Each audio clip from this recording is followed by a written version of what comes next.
ఇంకోటి ఈ కాలంలో మనుషుల మీద మనుషులకి నమ్మకాలు తగ్గిపోతున్న వేళ అవి చూస్తే నిజంగానే అబ్బా వీటంత విశ్వాసంగా ఉండగలుగుతామా, వీటంత ప్రేమించగలుగుతామా అని కూడా ఈ మధ్య జనాలకు పెట్స్ మీద ఎక్కువ ప్రేమ పెరుగుతుంది అనేది కూడా ఒక థియరీలో తెలిసారండి.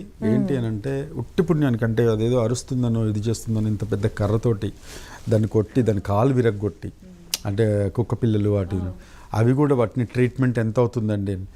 రోడ్ సైడ్ డాగ్స్ని పాపం ఆవిడ ఇప్పటికీ మీరు ఇన్స్టాలో ఎప్పుడైనా చూడండి and so and so dog ఉంది, మీరు పెంచుకుంటారా స్ట్రీట్ డాగ్, సో అవును అడాప్షన్కి ఇస్తూ ఉంటారు, తీసుకుంటారా అని చెప్పి ఆవిడ really she's fighting a lot అనమాట. అంటే మనకి సెలబ్రిటీస్లో సూపర్ స్టార్స్లో చాలామంది అవేర్నెస్ అయితే డెఫినెట్గా ఉందండి ఇప్పటి వరకు. కాకపోతే అది స్ట్రక్చర్డ్గా కొంతమంది చేస్తున్నారు, ఫౌండేషన్ చేస్తున్నారు.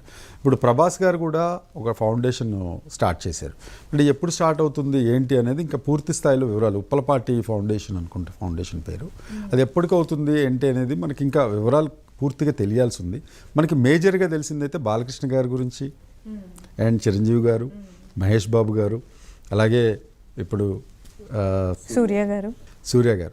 సో తమిళనాడులో మాత్రం ఒక్కటి మాత్రం చెప్పగలను, సూర్య గారి ఫౌండేషన్ అగరం ఫౌండేషన్ అంత పాపులర్గా లేకపోతే వాళ్ళు చేస్తున్నంత విగరస్గా ఏ తమిళ్ స్టారు చేయట్లేదు. రజనీకాంత్ గారి విషయం ఒక్కటి మాత్రం ఇక్కడ చెప్పుకుందాం.